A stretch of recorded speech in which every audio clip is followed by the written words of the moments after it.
Tonight, we travel back to the deep medieval winter to discover the hidden engineering beneath the bricks of the great Malbork Castle heating system. But first, come in from the cold. Shake the snow from your coat. The storm outside cannot reach you here. Within these walls, by our own dying fire, you are completely safe. The tome for this tale is already waiting on the reading desk. It is heavy, bound in cracked red leather, smelling of ancient clay and smoke. Let us open the heavy cover. Our story begins. The winter in the frozen lowlands does not arrive with the gentle grace of a falling leaf. It arrives as a conqueror, swift and absolute, claiming the vast, flat expanse of the delta with a possessive grip that turns the soft earth into iron. Imagine, if you will, a landscape so level and so open that the horizon seems to stretch into eternity, blurring the line between the pale, slate-grey sky and the endless fields of white. There are no hills here to break the wind, no valleys to offer shelter from the biting gales that sweep in from the Baltic Sea.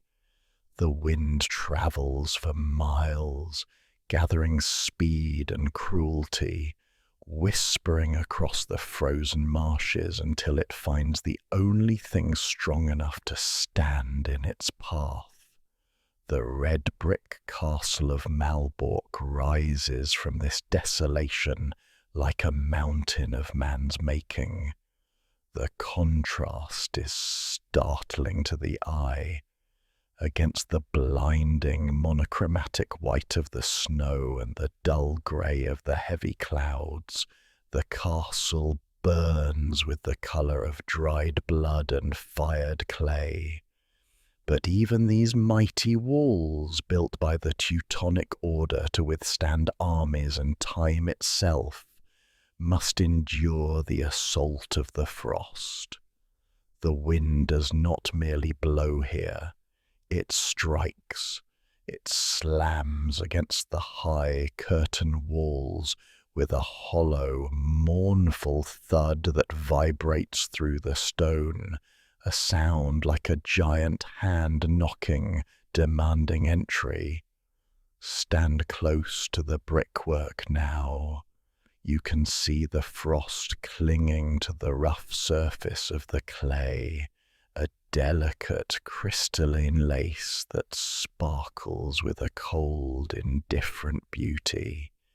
The air smells of ozone and impending snow, a scent so sharp and clean it feels like it might cut your lungs with every breath. There is no moisture left in the air that has not been frozen solid. The trees that line the distant dikes are stripped bare, their skeletal black branches reaching up like fingers numb with cold, trembling as the gusts rattle through them. It is a world stripped of colour, stripped of warmth, where the only sound is the low, constant howl of the wind tearing around the corners of the high castle, searching for a crack, a loose window, a way to creep inside and steal the last vestiges of heat. Below these towering, defiant walls lies the Nogat. In the summer, it is a lazy, flowing ribbon of dark water, a highway for grain and timber, reflecting the blue sky. But now, in the heart of this deep freeze, the river has transformed. It has become a fortress of its own, a natural moat rendered impassable by the drop in temperature. The water has ceased its journey to the sea, captured and held fast by the grip of the ice. It is not a smooth, glassy surface like a skating pond. No, the river here is chaotic in its stillness. Jagged shards of ice, pushed together by the current before they froze, jut upwards like broken teeth, sharp and treacherous. The surface is a landscape of ridges and valleys, dusted with a fine powder of snow that swirls like smoke when the wind touches it. The ice is thick, incredibly thick, layers upon layers of frozen history, locking the secrets of the riverbed far beneath the surface. Listen closely to the river in the dead of night. It speaks. It is not silent. As the temperature plummets further, the ice contracts and shifts.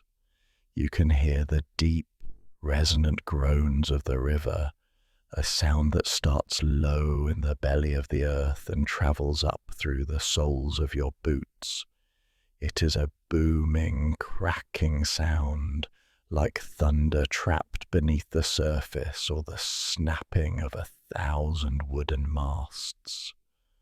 Crack. The noise echoes off the castle walls, amplifying in the cold, thin air. It is a reminder of the immense pressure building below, the power of nature straining against its own shackles. Sometimes the ice sings, a high-pitched, ethereal, pinging sound that travels for miles, haunting and beautiful, vibrating through the cold night. It creates a sensation of isolation, a feeling that the castle and the frozen river are the only two things left in existence. The water, dark and lethal, flows silently beneath this armor, waiting. To fall through now would be to vanish into a blackness so cold it burns, swept away under the ceiling of ice, unseen and unheard. The Nogat is both a protector and a prison, encircling the fortress in a cold embrace that no enemy would dare to cross. High above the frozen river, a solitary figure stands upon the battlements. He is a guard, a small speck of life against the massive geometry of the fortress. He is wrapped in layers of thick wool, scratchy and heavy, smelling of lanolin and old straw. Over this, he wears a heavy cloak lined with fur, but the cold of the lowlands winter is insidious. It finds the gaps. It seeps through the stitching of his boots, turning his toes numb, making them feel like foreign objects attached to his feet. He shifts his weight from one foot to the other, a slow, rhythmic motion to keep the blood flowing. The metal of his helmet is agonizingly cold to the touch, a band of ice against his temples, even with the padded cap beneath it. His breath blooms in front of his face in great white clouds, dissipating instantly in the wind. Moisture from his breath has caught in his beard, freezing into tiny, heavy droplets of ice that pull at his skin. He keeps his eyes on the horizon, on the white emptiness, but his mind is turned inward, or rather, turned backward. He turns his head slightly, away from the biting wind, and looks toward the inner ward of the castle. Through the narrow slits of the high Gothic windows he can see a glow. It is the warm, flickering, inviting light of 1,000 candles, the roaring orange heart of a great fireplace. He can imagine the sensory richness of that room. He imagines the smell of roasting pork and spiced wine, the scent of burning pine logs that crackle and pop, sending showers of sparks up the chimney. He imagines the sound of low voices, the rustle of velvet, the clinking of heavy goblets. The warmth inside those walls seems like a different world, a paradise separated from him by only a few feet of stone and glass, yet miles away in reality. Here, on the wall, there is only the smell of the coming snow and the metallic tang of the rusted iron grate he leans against. The leather of his gloves is stiff and unyielding. He rubs his hands together, the sound of the dry leather rasping in the silence. He is the eyes of the order, the watcher in the night. But in this moment, he is just a man, shivering in the vast, indifferent dark, dreaming of the fire that burns so brightly just out of reach. Leave the exposed, shivering expanse of the river bank behind you. Turn your back to the biting wind and face the great moor of the gatehouse. The transition from the wild, frozen world of the Delta to the ordered sanctity of the castle begins here, upon the wooden planks of the drawbridge. Listen to the change in the rhythm of your own footsteps. On the frozen earth, your boots struck with a dull, hard thud against the permafrost, a sound swallowed instantly by the gale. But here, as you step onto the heavy oak timbers of the bridge, the sound becomes hollow and resonant. Thump, thump. It is a deep, drum-like vibration that you can feel in the soles of your feet. The wood is old, seasoned by centuries of frost and sun, grooved deep by the iron-rimmed wheels of carts that have carried grain and weaponry into this belly of the beast. Above you, the great iron chains that hold the bridge hang heavy and still. They are thick as a man's arm, each link forged in fire, now coated in a thin sheen of rime ice that makes them look like garlands of silver in the low light. They smell of cold metal, a sharp, tangy scent that sits on the tongue. As you pass beneath the heavy portcullis, looking up at the murder holes dark and menacing in the vaulted ceiling, the world undergoes a sudden, startling transformation. You step out of the wind. It happens in the span of a single heartbeat. One moment, the air is pulling at your cloak, stinging your eyes, filling your ears with a chaotic roar. The next, you are through the tunnel and into the embrace of the inner architecture. The wind is cut off, severed by the soaring walls of the gatehouse. The sudden silence is heavy, almost physical in its intensity. It presses against your ears, a vacuum of sound that makes you catch your breath. You have entered a deep, vertical well. The air here is still, preserved like a secret. The roar of the gale outside is reduced to a distant, high-altitude murmur, barely audible, like the ocean heard from far inland. You are no longer in the open, you are contained. The acoustics shift instantly. The space becomes intimate. The rustle of your own clothing, the soft intake of your breath, the slide of fabric against fabric. Every tiny sound is magnified, trapped within the stone funnel of the entrance, announcing your arrival to the unseen watchers in the shadows. You are now standing in the courtyard of the high castle. It is the heart of the fortress, a square of open sky framed by 4 walls of red brick that rise up to block out the horizon. The ground here is not the rough, wind-swept ice of the river.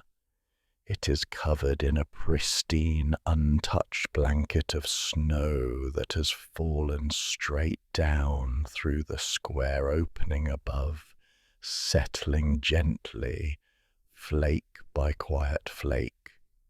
Because the wind cannot reach this deep inside the castle walls, the snow lies fluffy and light, a layer of soft white powder that sparkles under the pale moonlight.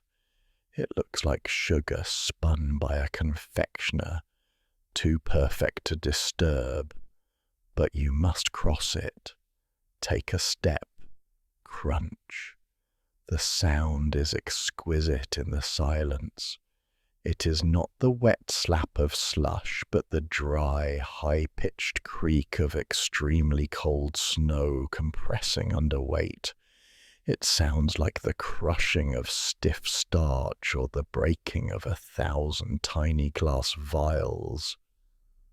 Crunch, crunch. The sound echoes softly off the cloister arches that surround the courtyard.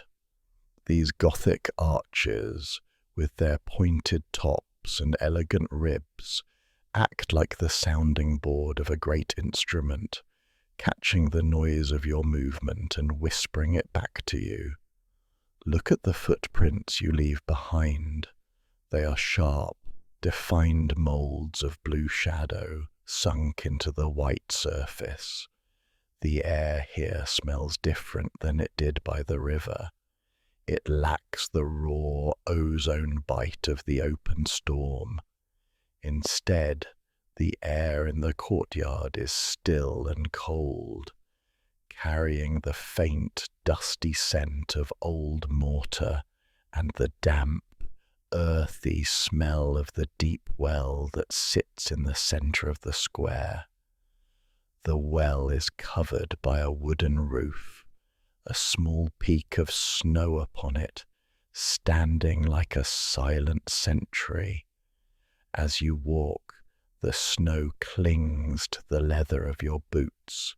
You can feel the texture of it, the resistance as your foot sinks in, then the release as you lift it for the next step.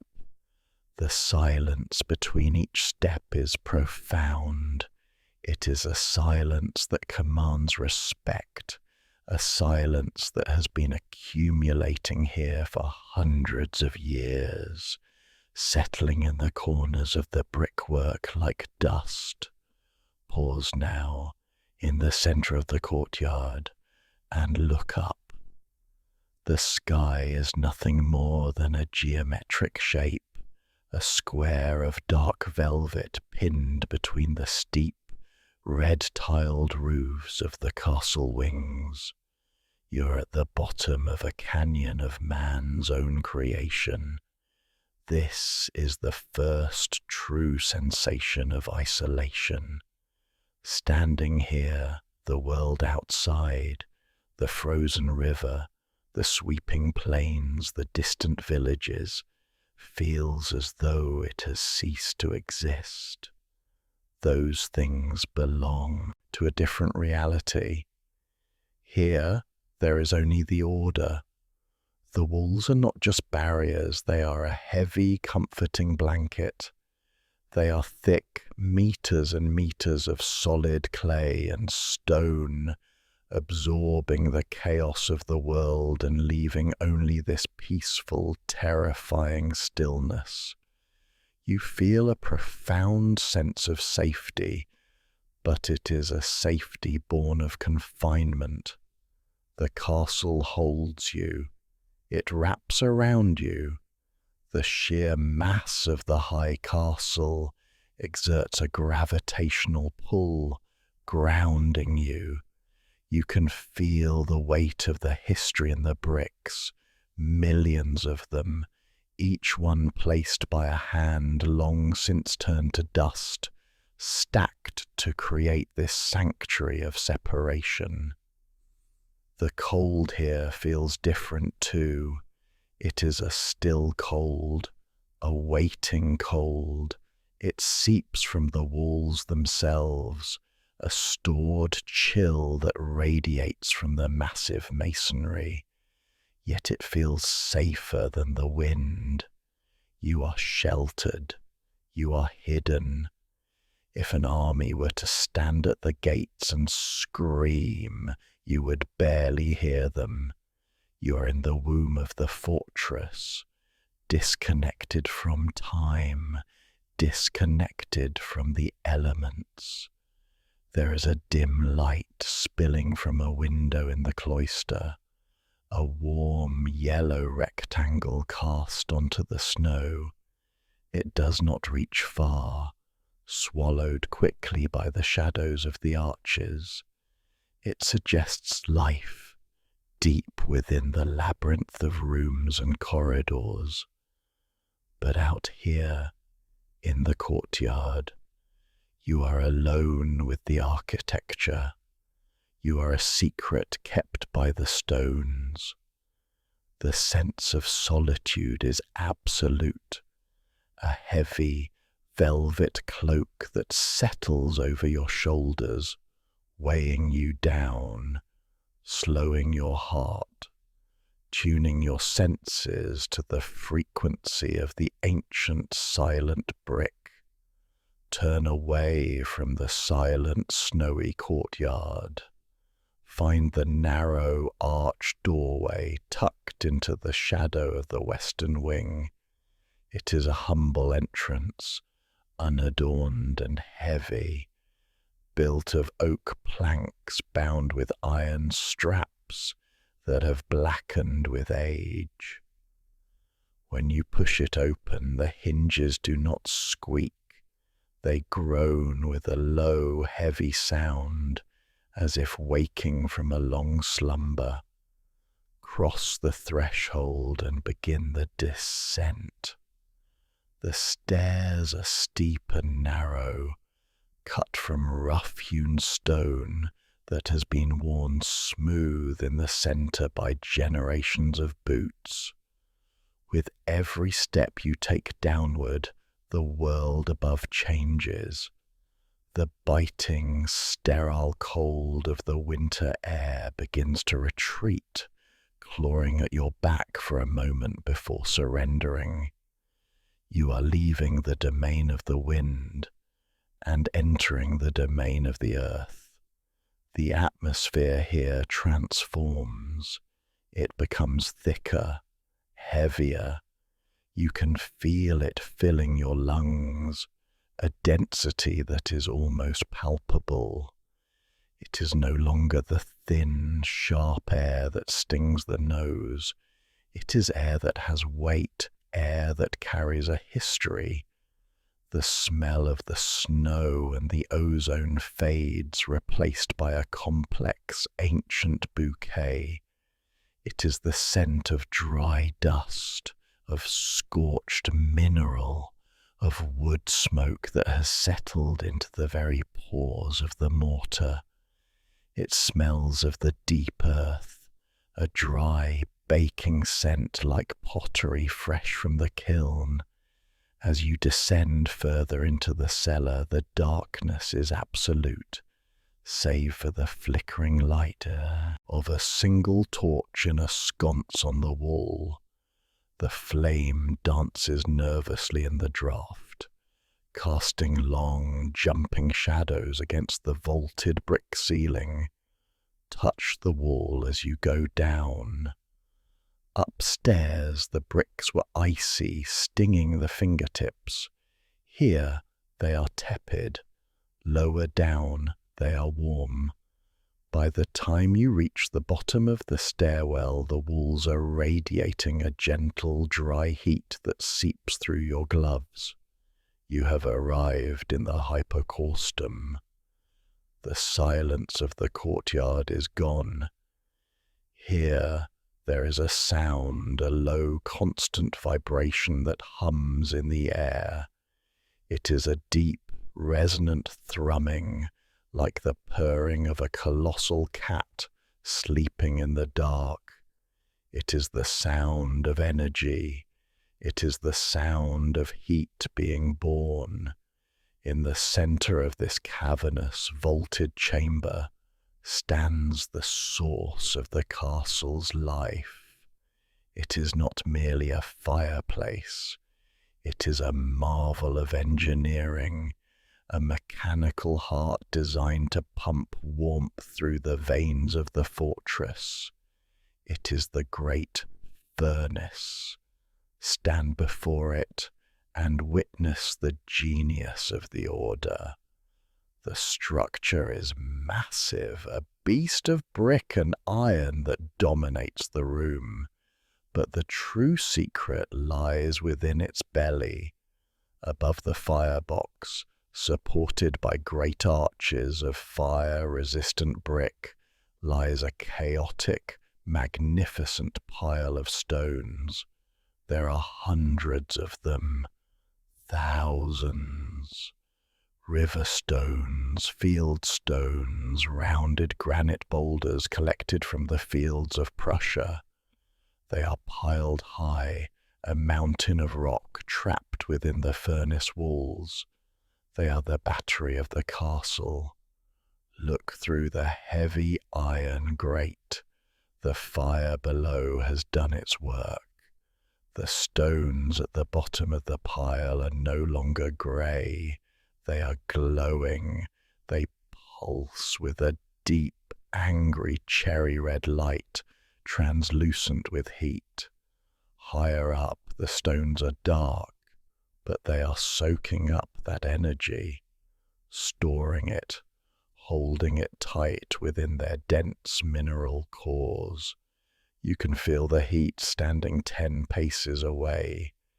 It is a physical pressure against your chest, a dry, intense wave that pushes against you. It dries the moisture from your eyes. It makes the skin on your face pull tight. The air around the furnace shimmers and dances, bending the light, making the brick pillars behind it look like they are rippling underwater. This is not a fleeting warmth. This is mass storage. Once these stones are heated, they will hold that heat for days. They will release it slowly, whispering it through the channels and flues hidden inside the walls, sending it rising up to the Grand Master's dining hall, to the chapter house, to the dormitories. It is a slow, invisible river of warmth flowing upward. The stones crackle softly as they expand, a sound like dry bones snapping, tick, tick, tick, as they adjust to the immense temperatures. It is a sound of tension, of power constrained and directed. In the shadows of this inferno moves a man. He is the stoker. He is stripped to his waist, for the heat in this cellar is tropical, a sweltering contrast to the freezing blizzard raging just outside the walls. His skin glistens with sweat, shining like oiled copper in the firelight. Rivulets of perspiration run down his back, tracing paths through the layer of fine grey soot that coats him like a second skin. He does not speak. He has no need for words. His relationship is with the fire. Watch his movement. It is a rhythmic, hypnotic dance. He bends low, his muscles bunching under the grime. He grips the handle of a heavy shovel. The metal scrapes against the stone floor. Shh, a harsh, gritty sound that echoes off the low ceiling. He drives the shovel into a pile of beech logs. These are not small sticks. They are heavy, seasoned quarters of timber, dry and hard as bone. He lifts. The wood clatters onto the metal of the shovel. He swings. With a grunt of exertion, he feeds the beast. The logs tumble into the maw of the furnace. Thump, crack. The response from the fire is immediate. There is a rush of air, a sudden violent intake of breath as the flames leap up to consume the new fuel. The sound is a roar, a deep, hollow whoosh that vibrates in your chest. Sparks spiral upward, disappearing into the dark mass of the heating stones above. Tiny fireflies on a suicide mission. The stoker pauses, leaning on his shovel. He stares into the heart of the flame. His eyes reflect the orange glow, two burning coals in a soot-darkened face. He is in a trance, the rhythm of the work. Stoop, scoop, lift, throw, has lulled him into a state of meditation. The sound of the fire is his only companion. It is a cacophony of snaps, pops, and the deep, rolling rumble of combustion.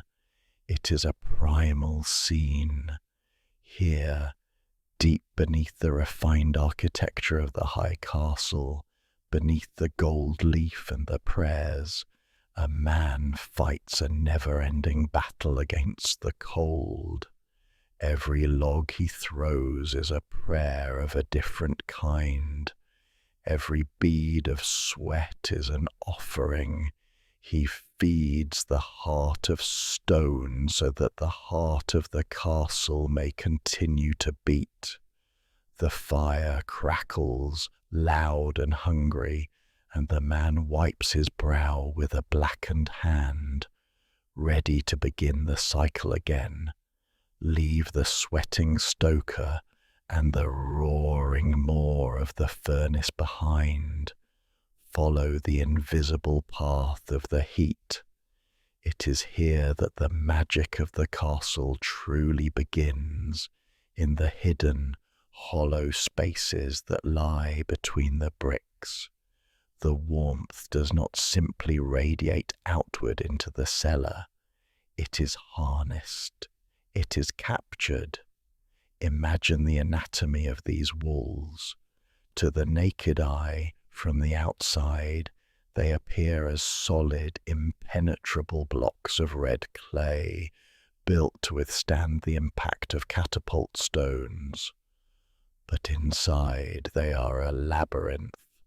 They are hollow, a complex network of vertical channels, rectangular shafts and narrow throats runs through the very masonry of the high castle. These are the veins of the giant.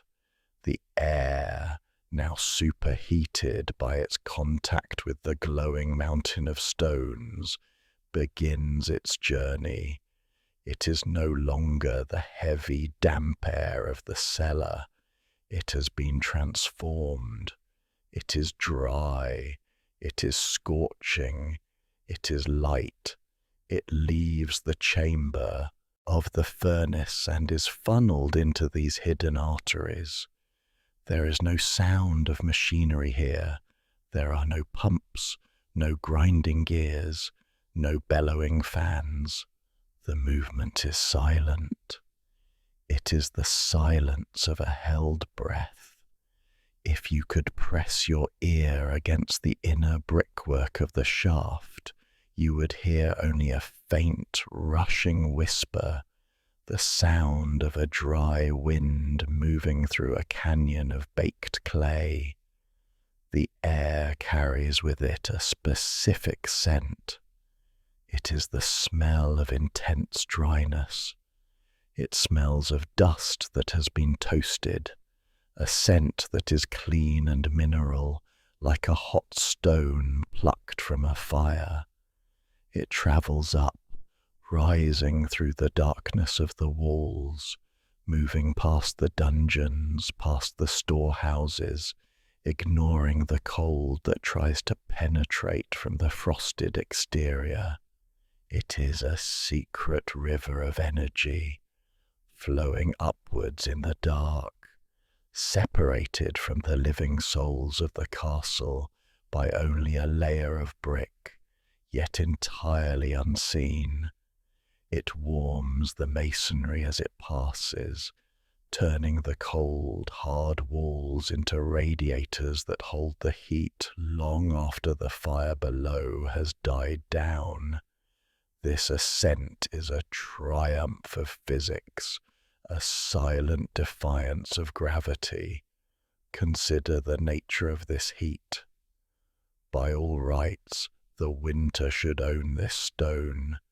The frost outside is pressing against the castle with the weight of the entire northern winter, but the heat inside is lighter than the cold.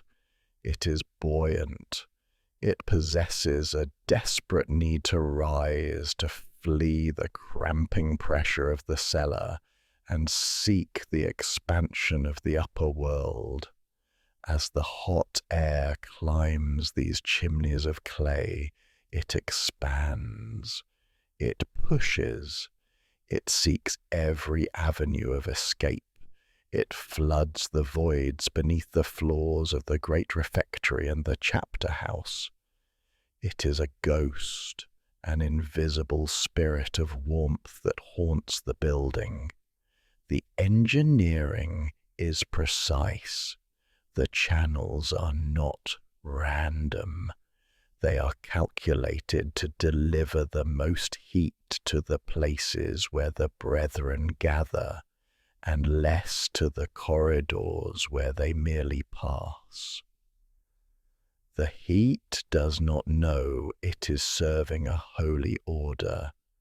It simply obeys the laws of nature, rising, spreading, filling the voids.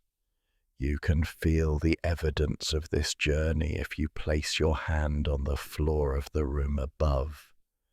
The stone flags, usually leaching the heat from your body, are different here. They are not cold, they are tepid. In some spots they are delightfully warm. The heat has soaked into the floor from below, turning the very ground you walk on into a source of comfort. It changes the atmosphere of the room. The air in the chambers does not feel stagnant. Because the heat is rising from the floor, it creates a gentle, undetectable circulation. The dust motes in the room dance in spirals, caught in the slow, upward updraft of the warmth. It is a living atmosphere, constantly renewing itself, constantly moving. The castle is not a dead pile of stones. It is a machine that uses the simple urge of hot air to rise as its engine, bringing the lifeblood of the fire to the highest towers without a single moving part. And now we witness the breath of the castle, the heat trapped beneath the floors, demands release. It presses against the underside of the stone flags, waiting. Scattered across the floor of the Grand Master's chambers and the Great Refectory are small circular brass lids. They are embedded in the stone, flush with the floor, unassuming and easily missed by the unobservant eye. Watch as a hand reaches down. It is a hand stiff with the chill of the morning. The fingers curl around the small iron ring set into the brass plate. There is a metallic clink, sharp and clear in the quiet room. The metal is hot to the touch. With a gentle pull, the lid is lifted. Whoosh! The sound is soft, a sudden exhalation. The castle sighs. A column of trapped, scorching air rushes up from the hypocaustum channels below, released into the room. It is a vertical geyser of heat. If you were to lean over it, the air would hit your face like the opening of an oven door. It is a dry, aggressive heat that instantly banishes the chill from your skin. You can see the heat emerging. Look closely at the air above the open vent. It shimmers. The light bends and wavers, creating a mirage of rippling transparency, a heat haze that distorts the view of the tapestries on the far wall. This is the regulator. This is how the castle breathes. The inhabitants are the masters of this breath. By opening and closing these lids, they control the climate of their world. Too hot. The lid clatters shut with a heavy ring of finality, sealing the dragon's breath back under the floor. Too cold. The lids are thrown wide and the room fills with the dry, toasted scent of the cellar. It is a relationship of intimacy between the man and the building. The castle provides the warmth, generated deep in its bowels, but the man must invite it in. He must tend to the vents, listening to the flow, feeling the rush against his palm. In the dead of winter, when the Nogat is frozen solid and the wind howls against the glass, this small circular hole in the floor is the most precious thing in the world. It is the mouth of the fortress, speaking words of summer in the heart of winter. Before we ascend to the Grand Refectory to witness the consumption of the bread, we must first visit its birth. Follow the scent. It is distinct from the mineral smell of the Hypocaustum. It is sweeter, earthier. It leads us down a side corridor, away from the dry heat of the main ducts, toward a warmth that is heavy with moisture. Push open the heavy wooden door to the castle bakery. The air here is thick, almost white, with a fine suspension of flour dust that catches the light of the lanterns like a galaxy of tiny stars. The temperature is tropical, while the stoker in the cellar tends to a fire of stone. The bakers here tend to a fire of sustenance. The ovens are built into the wall, massive domes of brick that radiate a scorching, intense heat. Watch the master baker. He works in the quiet hours of the night, ensuring the order will break there, fast with warmth. He reaches into a wooden trough, his hands dusted white. The dough is alive. It is a massive, breathing pillow of yeast, water, and rye flour. Listen to the sound as he works it. Thump, fold, press. It is a wet, heavy sound. The dough yields under his palms, soft and elastic, warm to the touch. It is the most comforting texture in the world. He shapes it, his movements slow and practiced, treating the unbaked loaf with a reverence usually reserved for relics. The sensory landscape here is overwhelming in its comfort. The smell is intoxicating. Hot yeast, fermenting grain, and the sharp, clean scent of the fire. Watch as the baker takes the long wooden peel. He slides it under a row of rounded loaves. He opens the iron door of the oven. A blast of heat escapes, carrying the scent of toasting crust. He slides the loaves onto the hot brick floor of the oven. Shh, clack. They sit there in the dark heat, rising, browning, transforming from soft dough into crisp sustenance. The bakery is a womb of nourishment. In the midst of the frozen lowlands where nothing grows and the earth is hard as iron, this room is a sanctuary of fertility and abundance. The heat here does not just warm the skin, it warms the stomach. It promises that tomorrow, despite the snow, there will be food, there will be life. The journey through the veins of the castle brings you, finally, to its heart. Stand before the double doors of the Great Refectory. They are massive, bound in iron, wood dark as molasses, and scarred by time. Place your palm against the wood. Even here on the threshold you can feel a faint vibration, a hum of the life that awaits inside. Push. The doors swing inward with a heavy, solemn grace. As you step across the threshold, your senses are prepared for the usual assault of a great medieval hall.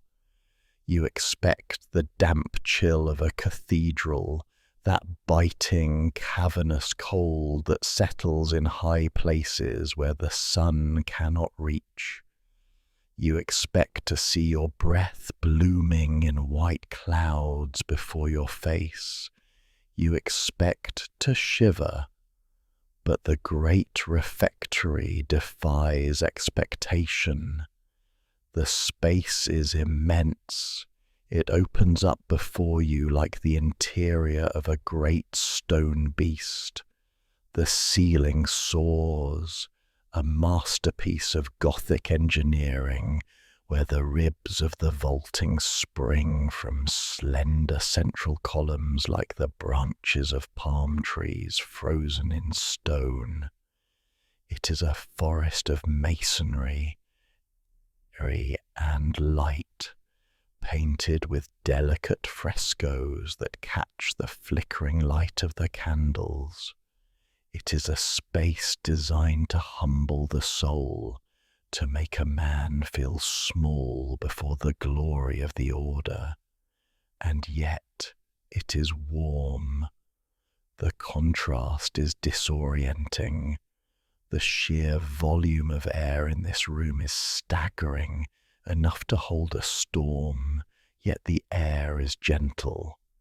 It is a dry, embracing warmth that wraps around you the moment you enter. It feels unnatural, a miracle of comfort in a brutal world. The cold draughts that usually plague such high-ceilinged rooms are absent. The heat does not hang only in the rafters. It is everywhere, a uniform golden temperature that defies the freezing reality of the winter outside.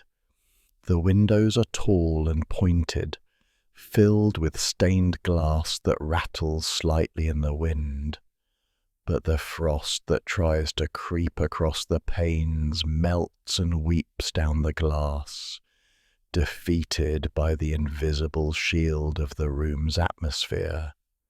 Lower your eyes from the soaring vaults to the ground beneath your feet. The floor is paved with large square tiles of fired clay and stone. They are worn smooth by centuries of movement, polished to a dull sheen. In any other castle, in any other fortress in the north, this floor would be a sheet of ice. It would drain the heat from a man's body through his boots, turning his feet into blocks of pain within the hour. But here, the floor is the source. Watch the brethren as they move through the hall. They are men of war and prayer, draped in the heavy white mantles of the Teutonic order, the black cross stark against the wool. But look at their feet. They do not stomp in heavy fur-lined winter boots. They do not wear thick felt overshoes to guard against the stone. They walk in simple leather sandals. Some wear only light shoes of soft turnshoe leather. As you walk across the room, you understand why. Through the soles of your own shoes, you feel it. A gentle, radiating heat presses up against your feet. It is like walking on a sun-warmed rock in the middle of July. The sensation is exquisite. The heat travels from the stone, through the leather, and into your skin. It relaxes the muscles of your calves. It thaws the bones. The brothers move with a quiet, shuffling grace. There is no frantic stomping to keep warm, no huddled posture of men fighting the chill. They stand tall, their shoulders relaxed. The warmth of the floor allows them a freedom of movement that is a luxury in this frozen land. It is a secret intimacy, a tactile comfort that rises from the ground up, grounding them, connecting them to the very foundation of the fortress. The stone is not an enemy here. It is a nursemaid keeping the cold at bay. The heat does more than comfort the skin. It carries the soul of the room. Heat creates movement. As the warm air rises from the floor, it creates invisible currents, gentle updrafts that swirl through the vast space of the refectory, and these currents carry a cargo. Close your eyes and inhale. The air is thick with the scent of sustenance. It is a smell that triggers a primal memory of safety. The dominant note is bread. Not just the idea of bread, but the heavy, yeasty reality of rye and spelt loaves that have been baked in the ovens below. The heat amplifies the scent, breaking it down into its components, the sharp tang of the sourdough starter, the nutty aroma of the scorched crust, the soft, sweet smell of the steaming crumb. But there is more. Woven into the scent of the bread is the fragrance of the garden, preserved and reawakened by the heat. Dried herbs, harvested in the height of summer and stored in the cool pantries, are now releasing their oils into the warm air. You can smell the pine-like bite of rosemary. You can smell the earthy, floral note of dried thyme and the sharp, clean scent of sage. It is a savory perfume. The warm air acts as a carrier, lifting these heavy scent molecules and dispersing them into every corner of the hall. It wreathes around the stone columns. It lingers in the folds of the knights' mantles. It is the smell of a feast in preparation, compared to the sterile, metallic smell of the snow and the ozone outside. This air is rich and biological. It makes your mouth water. It signals to the body that the battle against the elements is over for the day. Here there is fire. Here there is food. Here the heat carries the promise of fullness. The sensory experience is total. The warmth on your skin, the beauty of the vaults above, and the rich, intoxicating smell of baked earth and grain filling your lungs. You are safe. You are warm. You are home. Leave the scent of the feast behind and step into the wing of the castle dedicated to memory and administration. Here, in the scriptorium, the atmosphere shifts from the communal to the solitary. The air is still warm, fed by the same invisible veins of heat rising from the floor, but the energy is different. It is a quiet, focused intensity. Observe the hand of the scribe. It is a pale, slender instrument, hovering over a sheet of vellum. In any other fortress during the deep freeze of the year 1400, this hand would be wrapped in fingerless wool gloves, stiff with cold, shaking with the tremors of a body fighting to keep its core temperature up. But here the hand is bare. The fingers are nimble and flexible. The skin is warm. Watch the tip of the quill.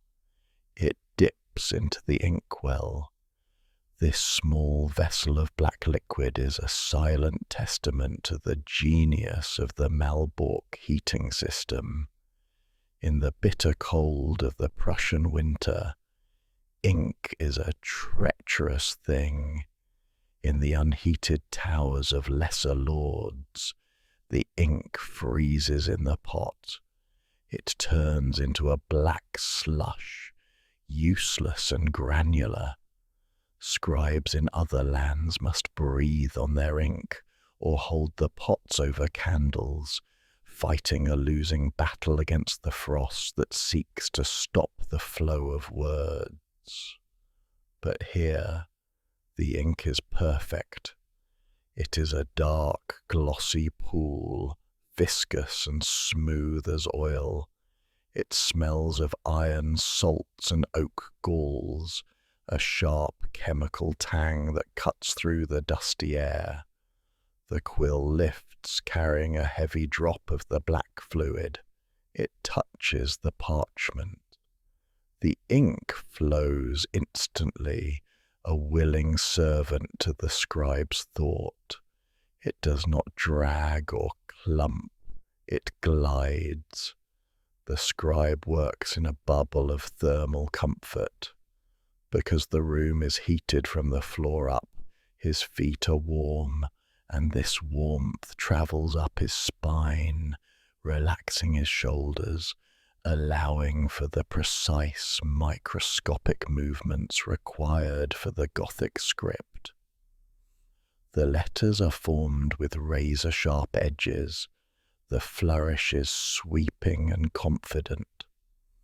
There is no stutter in the line, caused by a shivering muscle. The text is a flowing river of black on cream, preserved by the heat that keeps the blood flowing and the ink liquid. Move deeper into the room to the heavy oak cabinets that line the walls. These are the repositories of the Order's wealth, but not the wealth of silver and gold coins. This is the treasury of the Baltic. This is the Amber Archive. The Teutonic Order holds the monopoly on this fossilized resin, the gold of the North. Open one of the velvet-lined drawers. The light from the narrow window catches the contents, and the drawer seems to ignite. It is filled with rough nuggets and polished beads of amber. They glow with an inner fire, hues of honey, deep cognac, burnt orange, and pale, milky yellow. They look like captured drops of sunlight, saved from a summer that happened 40 million years ago. Reach out and pick up a piece. The sensation is surprising. If you were to pick up a gemstone, a diamond, a sapphire, a piece of quartz, it would feel cold to the touch. Stone steals heat. It feels dead and heavy against the skin. But amber is organic. It is the lifeblood of ancient trees. In this heated room, the amber is warm. It matches the temperature of your own body. It feels soft, almost like hard plastic or dense wood, lighter than stone. It feels alive. Rub your thumb across the surface of the polished bead. It is smooth, sensual, and yielding. As you rub it, you wake it up. The friction releases a faint, piney scent, a ghost of the ancient forest. It also creates a static charge. You can feel a tiny, invisible field of energy clinging to your skin, pulling at the fine hairs on your arm. The Greeks called this electron. It is a magical substance, neither stone nor wood, held here in the warmth of the castle, waiting to be traded, carved into rosaries, or sent as a gift to kings. The heat of the Hypocaustum protects it, keeping it from becoming brittle, preserving the golden glow that lights up the dark winter afternoon. Now, stand in the center of the room and simply listen. The silence here is not the empty silence of the void. It is a textured silence. It is a heavy, intelligent silence, filled with the weight of recorded history. The thick brick walls, warmed by the fire below, absorb the sounds of the outside world. The wind, the cracking ice on the river, the shouts of the guards, none of it penetrates this sanctum. In this absolute quiet, the smallest sound becomes a symphony. Listen to the turning of a page. Crinkle, snap, hush. The scribe turns a leaf of parchment. Parchment is not paper. It is skin, sheepskin or calfskin, stretched, scraped and dried under tension. It has a grain. It has a memory of the animal it once was. It is stiff and resilient. When the page is turned, it resists. It makes a dry, crisp sound, like the rustling of dead leaves in late autumn or the crackle of a dry twig. It is a loud sound in the stillness. You can hear the texture of the skin rubbing against the sheet beneath it, a rough sandpaper whisper. Shh. Then the scratch of the quill. Scritch, scratch, scritch. It is a rhythmic, percussive sound. The nib of the bird's feather bites into the surface of the animal's skin. It is the sound of friction, of creation. In the warm, dead air of the archive, these dry sounds are magnified. They are the heartbeat of the administration. Every scratch is a barrel of grain counted, a night dispatched, a prayer recorded. The silence is so deep that you can hear the scribe's soft, rhythmic breathing. You can hear the settle of dust on the floorboards. The warmth of the room seems to suspend time, holding the scribe, the amber, and the parchment in a state of eternal, quiet preservation, protected from the chaos of the frozen world outside by the silent, steady pulse of the heat. Leaving the amber archive, we do not go immediately to the high towers. We find a smaller, more intimate room tucked near the sacristy. Even before you enter, the smell greets you. It is not the smell of old paper or pine resin. It is the sweet, cloying, golden scent of summer meadows preserved in the dead of winter. This is the wax chamber. The Teutonic order rules over a land of forests and bees.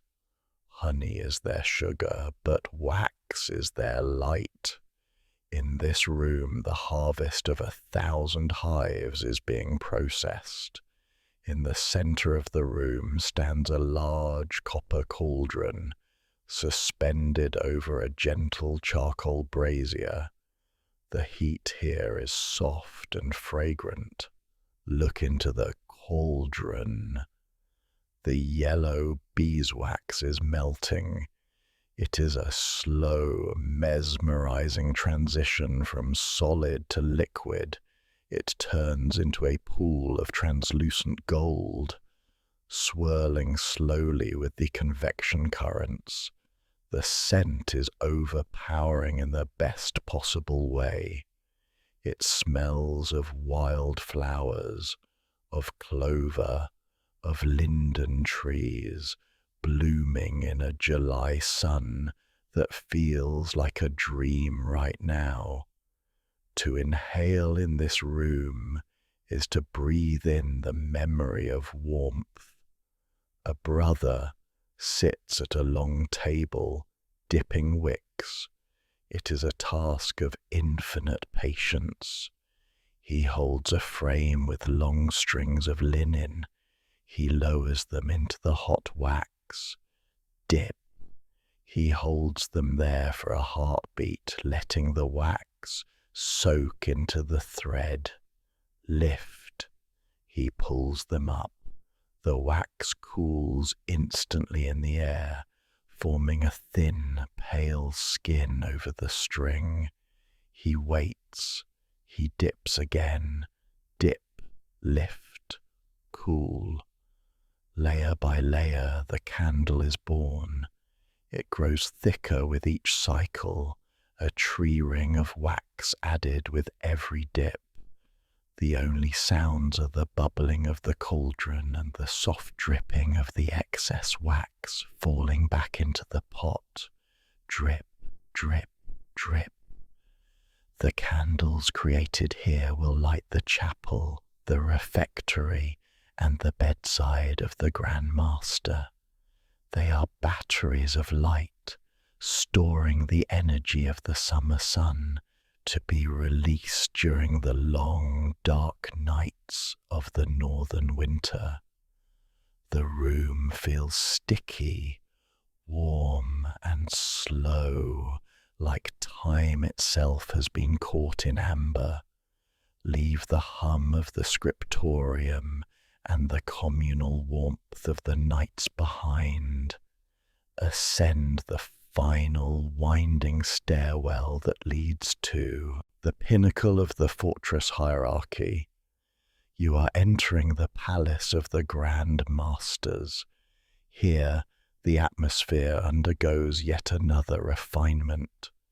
If the high castle is a barracks of holy warriors, this palace is the residence of a prince. The heavy oak doors close behind you with a sound that is less a thud and more a hushed click, sealing you into a world of absolute privacy.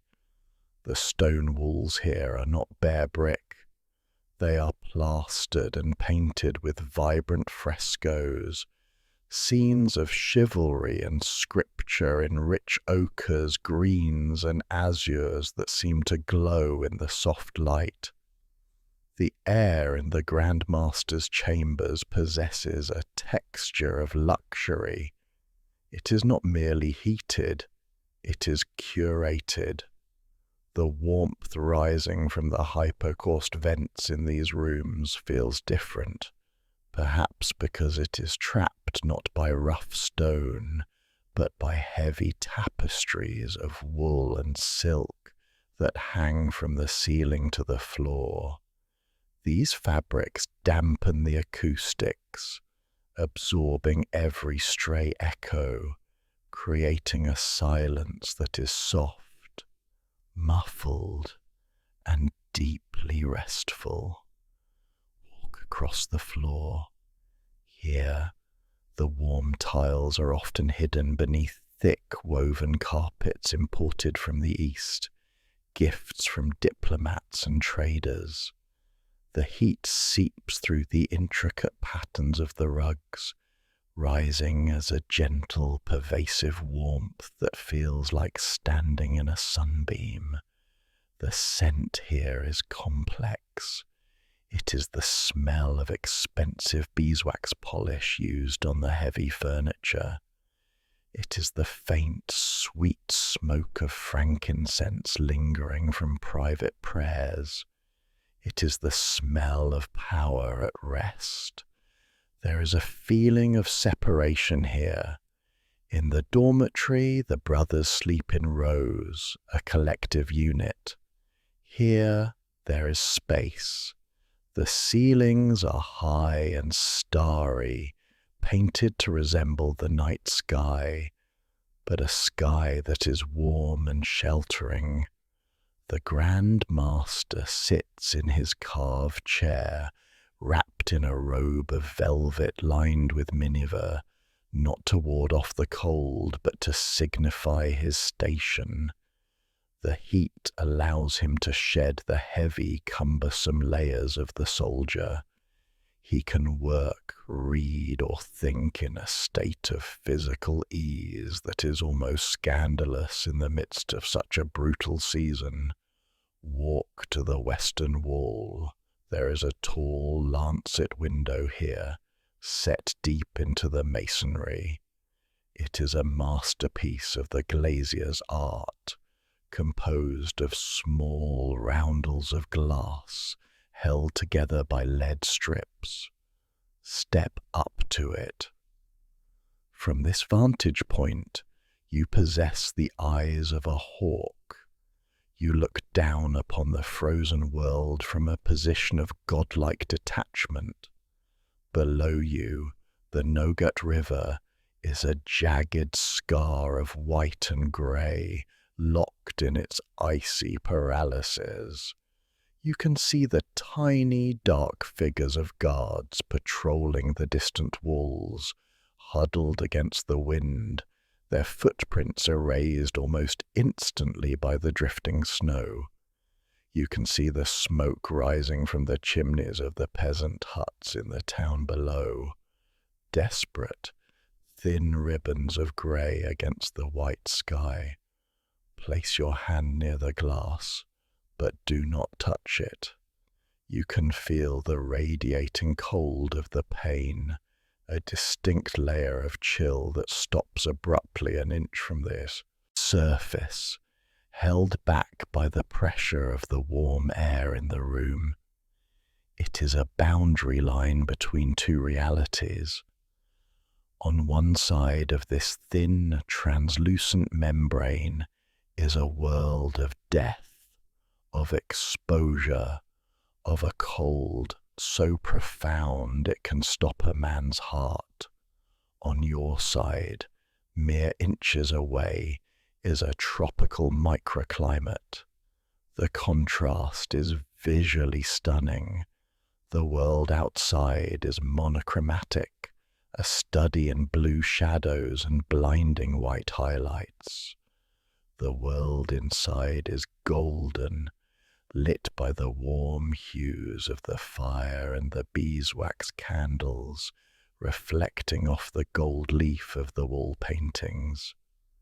To stand here is to float in a bubble of amber, looking out into the abyss. You watch the blizzard rage, you see the tree limbs bending under the gale, but you hear nothing but the soft hiss of the heat and the snap of a candle wick.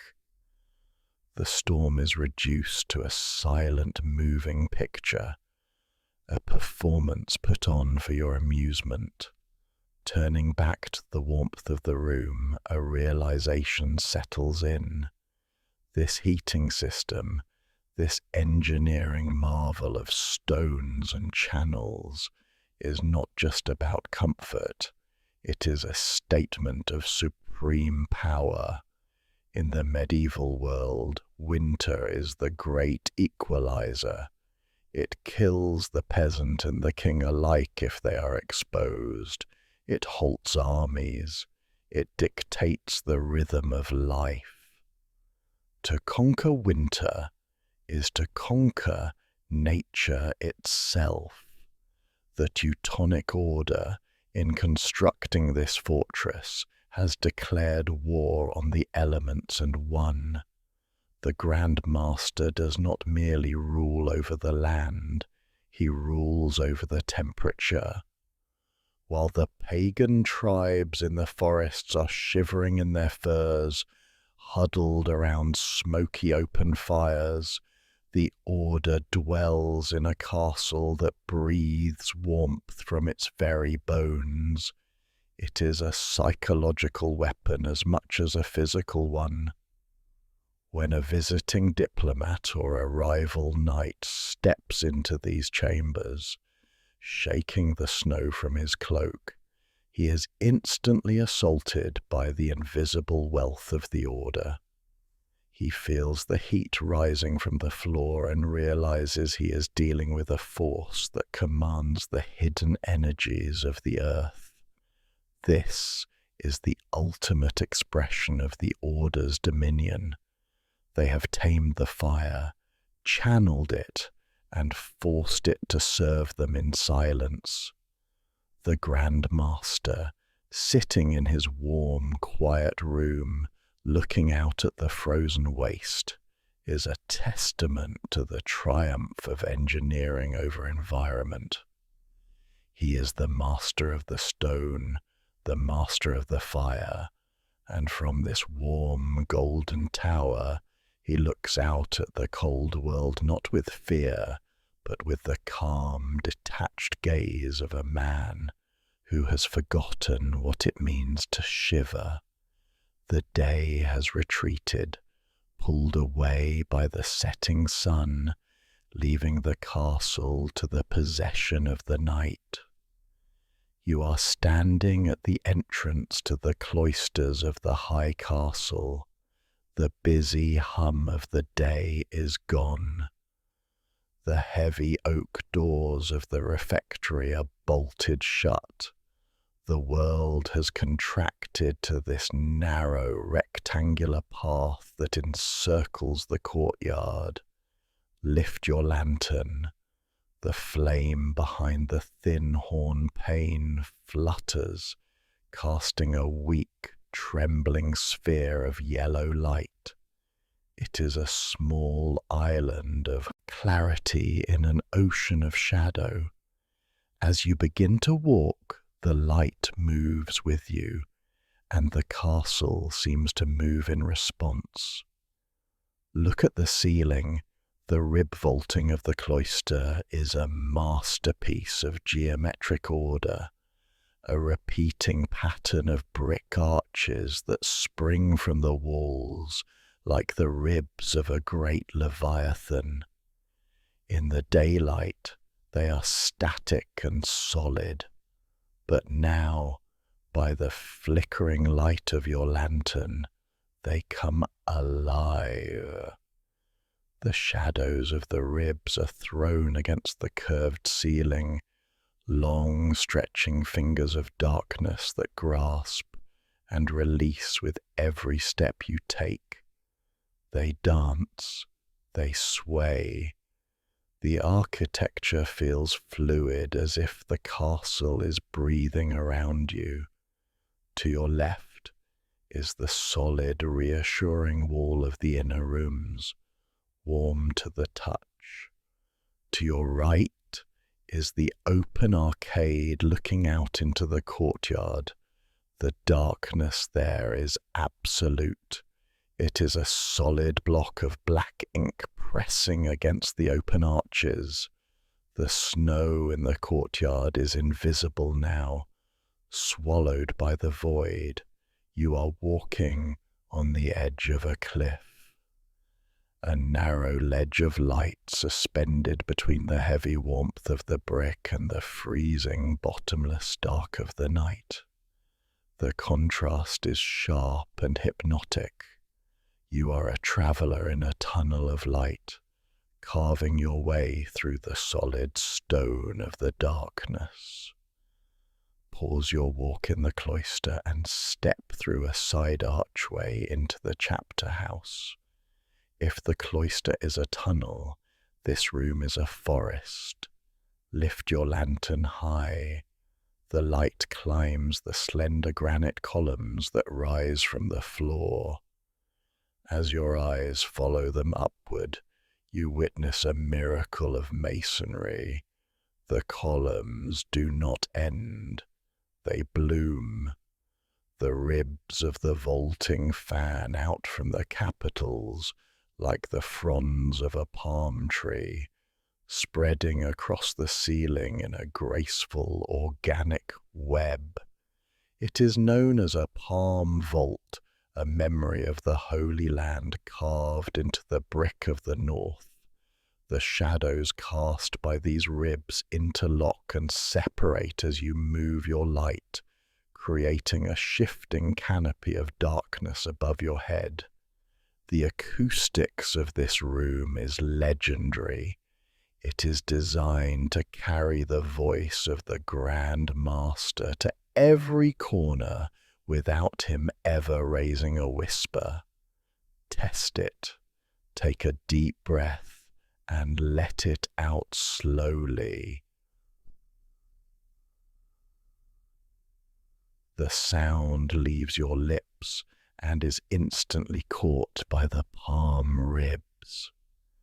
It rolls across the ceiling, magnified and enriched, returning to your ears as a chorus of breaths.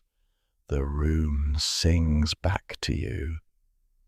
In the silence of the night, the chapter house feels awake, listening, waiting for a command that will not come until morning. It is a space of pure geometry and sound, holding the stillness in a perfect, tension-filled balance. Listen. Your movement creates the only sound in the world. Click. The heel of your boot strikes the tile floor. Click. The sound does not die immediately. It is caught by the hard surfaces of the brick, the glass, and the stone. It travels down the long, curved tunnel of the cloister, bouncing off the walls, returning to you a fraction of a second later as a ghostly echo. Click, click, click. It sounds as if someone is following you, a shadow self matching your pace perfectly, walking just out of sight in the darkness behind. Stop walking, and the echo stops. The silence rushes back in, heavy and pressurized, filling the space instantly. Start walking again. The rhythm is hypnotic. The corridor seems to stretch into infinity, because the four wings of the cloister are identical, connected at right angles. There is a sensation that you are not moving forward, but rather walking in a stationary loop.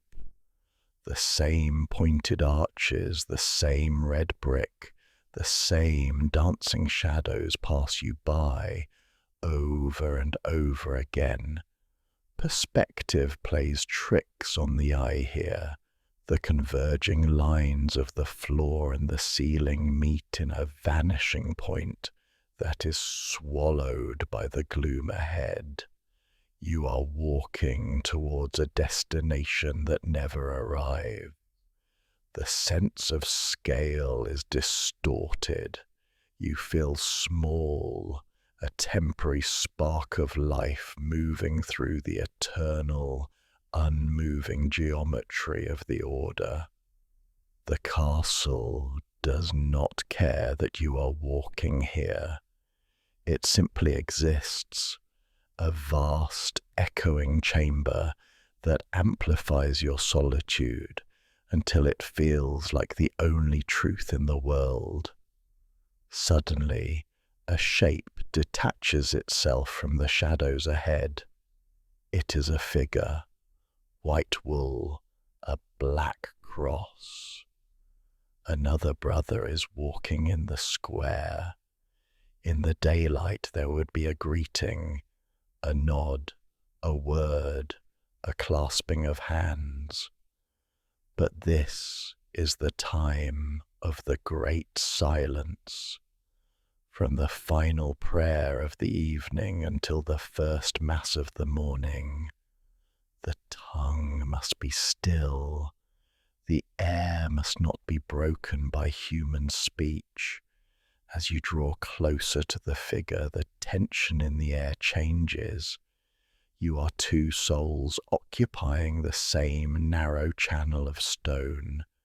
The lantern light catches the hem of his white mantle, dragging over the floor. You see the rough texture of the wool. You see the vapor of his breath, a rhythmic cloud puffing out from beneath his deep cowl. You do not see his face. The hood is pulled low, a cavern of shadow hiding the man within. He is anonymous. He is not a specific knight with a name and a history. He is a symbol of the order, a silent guardian drifting through the night. You pass each other. There is no pause. There is no slowing of the pace. You step slightly to the left. He steps slightly to the right. The wool of your mantles brushes together with a soft a sound like dry wings touching. For a brief second you smell him. You smell the scent of the chapel incense clinging to his clothes, the smell of cold stone, and the faint human scent of a body beneath the layers. And then he is gone, thrust into the darkness behind you. There is a profound intimacy in this silence. You have shared a moment of perfect understanding without a single syllable. You are both awake while the world sleeps, both keeping the watch, both bound by the same iron rules that built these walls. He fades away, his footsteps merging with the echoes of your own, until you cannot tell which sounds are yours and which belong to the ghost in the white cloak.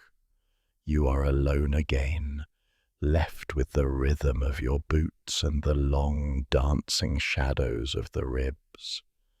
The final journey of the night leads you away from the solitary echoes of the cloister and toward the communal sanctuary of sleep.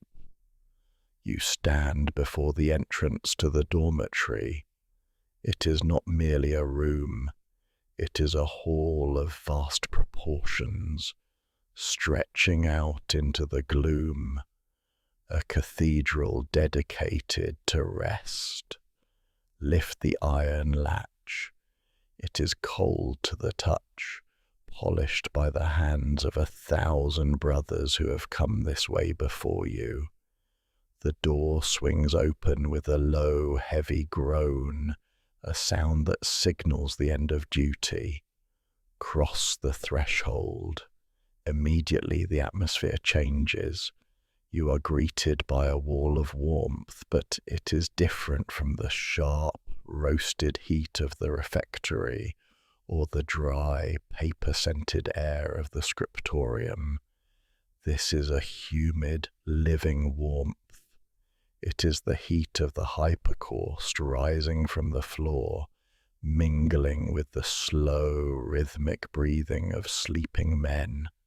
The room is dimly lit, the shadows stretching long and deep between the rows of beds. But your attention is drawn downward. The floor here is the true marvel. As you step onto the brick tiles, you can feel the energy radiating upward. It is a gentle, pervasive heat that seems to seep through the soles of your boots and wrap around your ankles. In the dead of a Prussian winter, when the stones outside are cracking from the frost, this floor is a miracle. It defies the natural order. It turns the cold, hard earth into a source of comfort. You can imagine the hot air circulating silently beneath these tiles, a hidden river of warmth that ensures no brother wakes with frost in his beard. It is a physical embrace, a reminder that the order watches over its own, even in their unconscious hours. The air is still, thick with the silence of the night, holding the warmth like a precious secret against the siege of the cold outside. Move to your place. The bed is simple, a wooden frame that speaks of discipline rather than luxury. There are no silken sheets here, no down-filled pillows fit for a prince. There is only the honest texture of the earth's materials. Run your hand over the blanket. It is wool, thick and heavy, woven from the fleece of sheep that graze the windswept lowlands. It is rough to the touch, a coarse, scratchy landscape of fibres that catches against your skin. It smells of lanolin and clean hay, a scent that is grounding and real. It has a weight to it, a heaviness that promises to press you down into sleep, to hold you still against the turning of the world. Beneath the wool lies the linen. It is cooler, smoother, a stark white contrast to the dark, heavy blanket. It has been washed in lye and dried in the summer sun, retaining a faint, crisp stiffness. When you press down on the mattress, you hear the distinctive sound of the stuffing, rustle, crinkle. It is filled with fresh straw.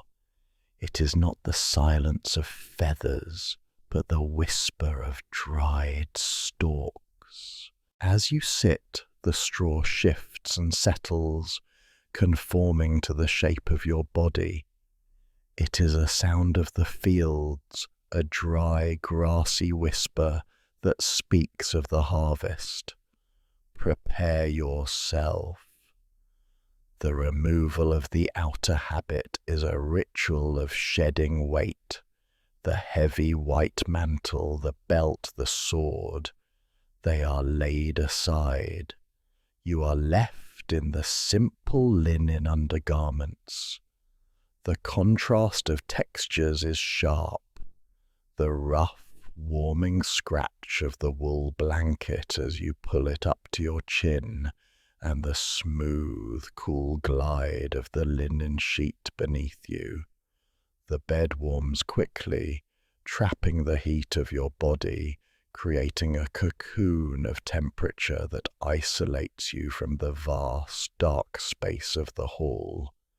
You are swaddled in the textures of the order, held between the rough and the smooth, the heavy and the light. On the small wooden stool beside the bed sits a single candle. It is a stump of beeswax, its sides runneled with drips of hardened gold. The flame is small, a teardrop of fire that casts a warm orange glow on your hands and the rough grain of the wooden bedpost. It is the last living thing in the room, the final tether to the world of sight. Lean close. You can feel the heat of the tiny flame on your cheek.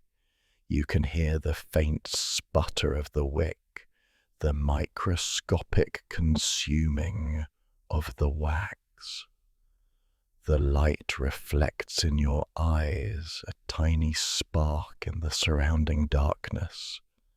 Take a breath. Puff. The flame vanishes. The light is snatched away instantly, replaced by a blindness that is absolute. But in the darkness, a new sensory experience blooms. The smell. It is the specific nostalgic scent of a chaotic chemistry coming to a halt. A thin ribbon of grey smoke rises from the blackened wick, invisible in the dark, but vivid to the nose. It is a sharp, acrid smell, smelling of burnt cotton and hot wax. It curls through the air, distinct and piercing, cutting through the smells of straw and wool. It is the scent of the end. It signals the final closure of the day. As the smoke dissipates, thinning out into the vast air of the dormitory, the silence deepens. The visual world is gone. The cold window is gone. The snow outside is gone. There is only the warmth of the floor beneath the bed, the weight of the wool on your chest, and the lingering, fading scent of the extinguished candle. The great silence has truly begun. You are floating in the warm, dark belly of the fortress, waiting for the bells of the morning. Lie still in the darkness. The visual world has been extinguished by the pinching of the candle wick, but your mind is awake. It travels. It sinks through the mattress of straw, passes through the wooden frame of the bed, and drifts down through the warm brick floor. It descends through the layers of the high castle, past the silent refectory, past the empty corridors, all the way down to the roots of the fortress. Deep in the cellar, the heart of the castle is still beating, while the brothers sleep, wrapped in their wool and linen. The great furnace maintains its vigil. It is the only thing in the castle that does not rest. Visualize the pile of stones in the belly of the Hypocaustum. The fire may have been banked for the night, reduced to a bed of glowing coals that pulse with a low, rhythmic intensity. But the stones remember the fire. They are radiant. They glow with a dull, angry red in the pitch black of the heating chamber, holding the energy of the day within their granite cores. There is a profound comfort in this knowledge. You are not fighting the winter alone. A massive, complex machine is working tirelessly beneath you to keep the frost at bay. You can almost feel the vibration of it, a low-frequency hum that travels up through the masonry. It is the sound of a guardian. It is a thermal presence that stands between you and the lethal cold of the frozen night. The heat rises. It is a silent, invisible prayer ascending to the heavens. It moves through the hollow veins of the walls, a warm breath that whispers through the bricks. It enters the dormitory not as a gust of wind, but as a gentle, sustaining presence.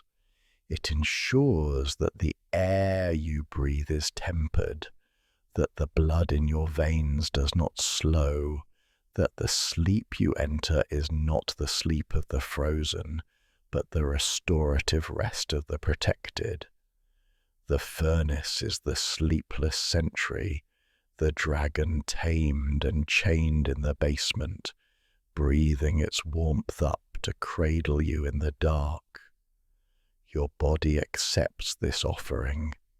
The tension of the day, the stiffness of the cold duties on the wall, the weight of the armor, all of it begins to dissolve. Listen to your own breathing, in, out.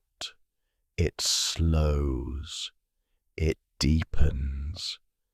The air in the dormitory is still and heavy, lacking the sharp, biting edge of the outside world. It is easy to breathe. It tastes of safety. With every exhalation, you sink deeper into the straw mattress. The rustling of the stalks ceases as you find your stillness. The heavy wool blanket settles over you, a weight that feels like a protective hand pressing you down into the earth. Think of the walls that surround you. Meters of solid red brick, layers of clay dug from the river banks, fired in the kilns, and stacked by the hands of the faithful. They are impenetrable. The wind that howls across the frozen Nogat, the snow that whips against the glass, the darkness of the forest, none of it can touch you here. You are encased in a shell of stone and heat. The fortress is no longer just a military structure. It is a womb. You are suspended in the center of it, a seed of life protected by the hard outer casing of the architecture. The cold is a distant concept, a story told to children, a reality that exists only on the other side of the glass. Here, there is only warmth, there is only the dark, there is only the slow, steady rhythm of 1,000 sleeping hearts beating in time with the glowing stones deep below. Let the darkness take you, the castle holds you, the fire watches you, the winter has been locked out and you are safe, and so the fires beneath the floor fade to glowing embers. Gently, we turn the final parchment page and close the heavy leather cover with a soft, comforting thud. The castle is warm and quiet now. The engineering of the past rests in silence, just as you can rest. There is nothing left to learn tonight, nowhere left to go. You are always welcome in this sanctuary. If you wish to find your way back to our shelves, simply subscribe to these whispers, and we will meet again tomorrow. But for now, let the warmth settle deep in your bones. Sleep now, drift away. Good night.